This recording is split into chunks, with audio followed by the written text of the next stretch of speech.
up, Midnight Crew? So this is your girl Midnight coming with another video. So I just wanted to come and let y'all know. Y'all know I was talking about my road test yesterday. Your girl did not pass today either.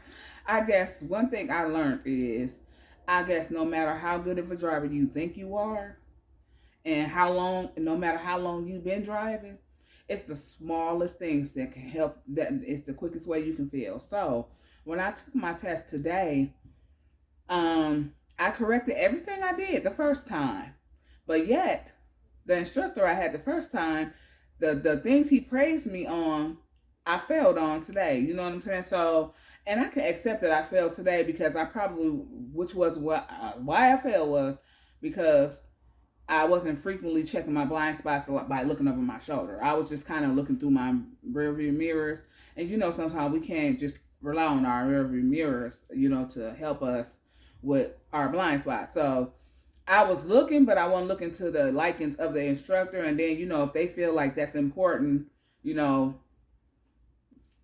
simple stuff like that hold you back. So I accepted loss today because that was my fault. You know what I'm saying? But that next time around, I can only thing I can do is work on what criticized comments that I got today, and that was the only thing. I actually passed the intersection part on what I felt the first time. So listen, if I focus on looking over my shoulder, there's no way that I can fail next time because I did everything absolutely right today besides frequently looking over my shoulder. Not like I wasn't looking in my mirrors, but I wasn't looking over my shoulders enough. You know what I'm saying? So if I focus on that, I'm going to definitely have my license next time. So a third time's a charm. But this video that I'm coming with today is we're going to be talking about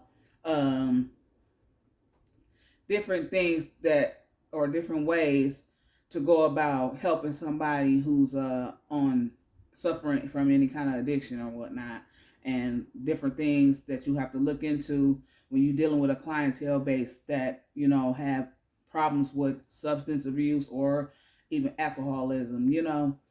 So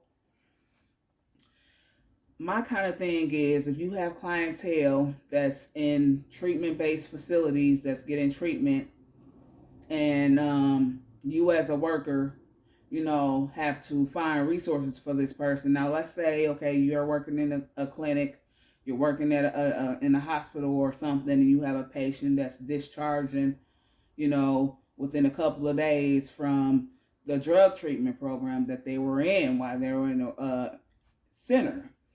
But the person has no home, so they came in homeless. They don't have a home. So what do you think is a major concern first before somebody like that could be discharged? Well, the first concern will be finding adequate shelter for the patient. You can't discharge a patient without a place to go because this person is suffering from substance abuse.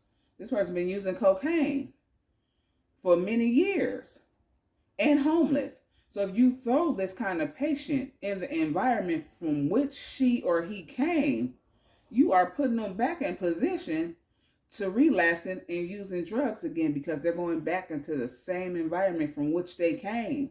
So first of all, you have to make a difference with finding adequate home, shelter for them. And it's got to also afflict the environment. You want the environment to be drug free. You don't want a patient to be able to go out in the community and society and be able to go get drugs. So you want to put them in an environment that's going to be almost uplifting to them, where it's not going to be such a risk factor for them. You know what I'm saying? Now, what kind of places is that? You know what I'm saying? Most people will say, what kind of places would that be?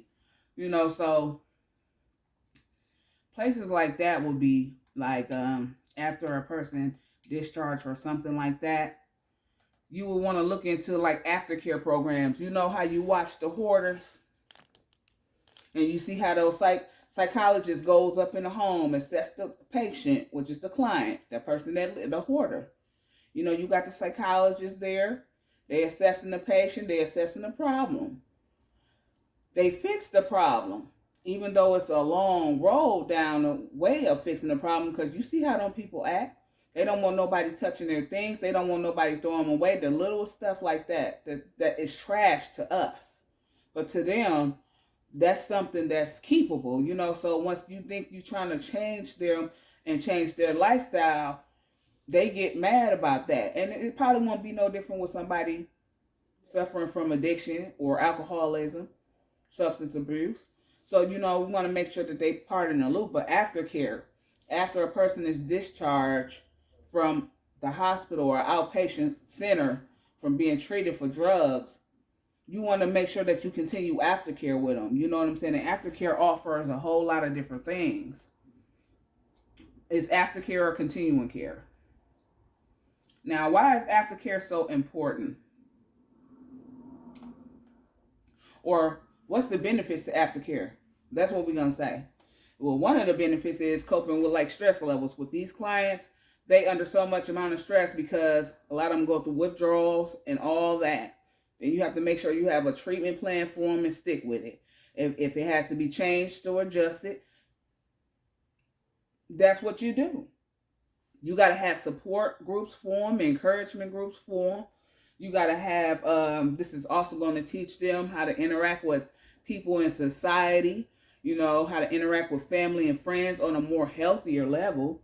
Then, you know, it's also why it's important, because most times a lot of people who suffer from substance abuse and alcoholism go through withdrawals. You know, they like to get the craving of it, but then the medication is supposed to, you know, try to help that a little bit. But sometimes people go through withdrawals and they want to go back out to getting what they know and what they love. So this also is a way for them to contact people and talk when you feel like you under stress and you feel like you're going through a withdrawal, you feel like you're going to break due to your craving of your substance abuse or your alcoholism.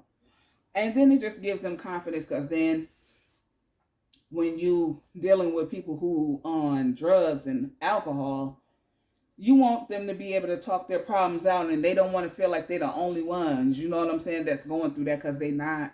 So you want to make sure that you put them in peer groups of their peers where they can talk to people who going through the same similar situations as them.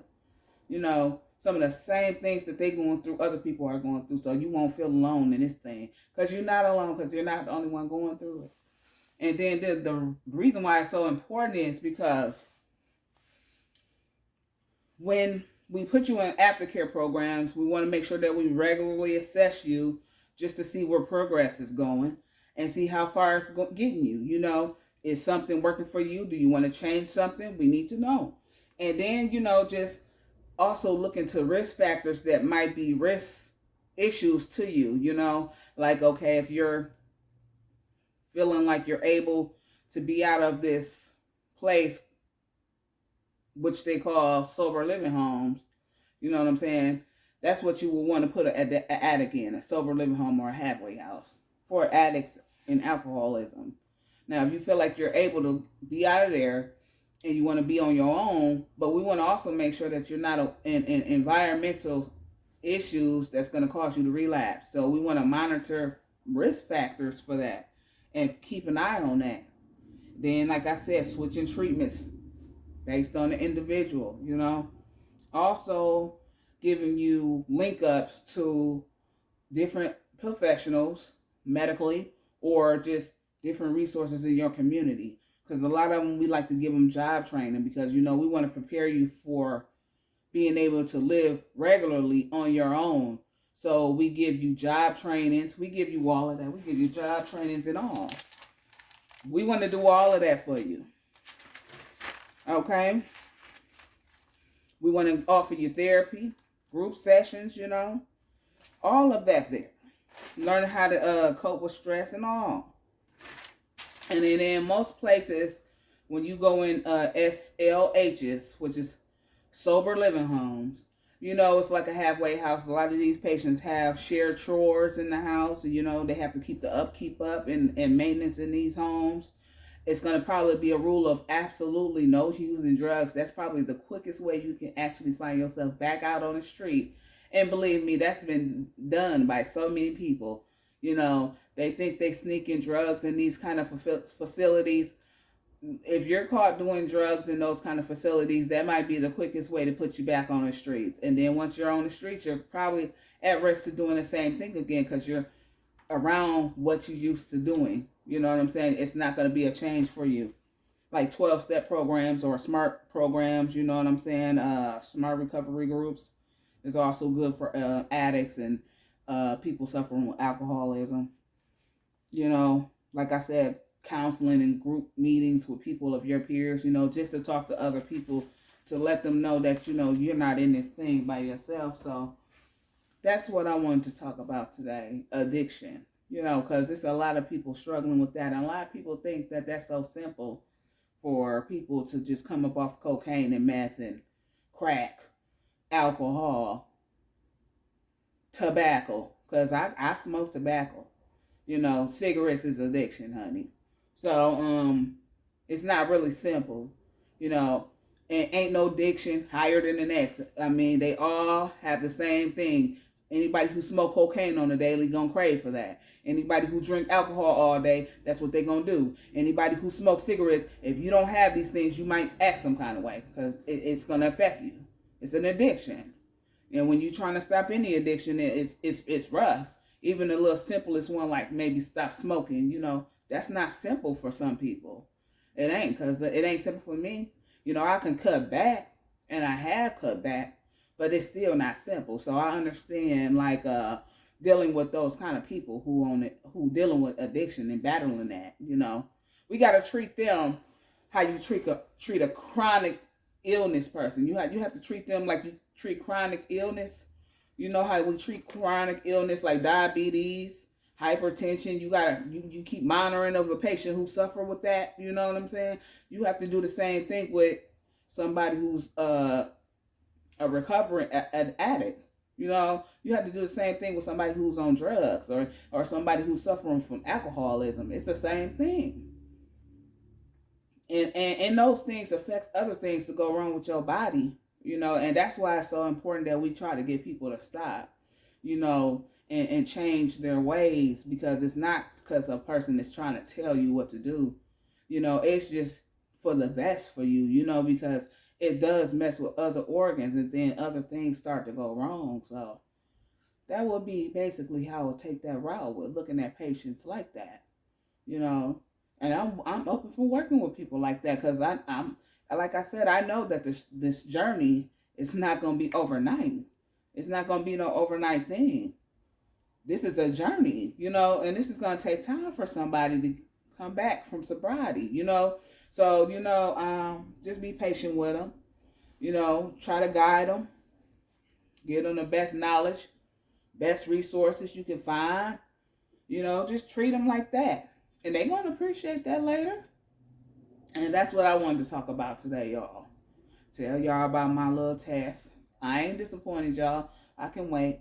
You know, like I said, if I can get my degree and then the next day go get my license, I'm getting 2 blessings in what time? I'm going to work on it. I'm going to be focused on what I was told today to work on. So if I focus on that, I have no choice but to think in my mind the next time around, I have to have my license. I have to. Y'all have a good one. Be easy and be great.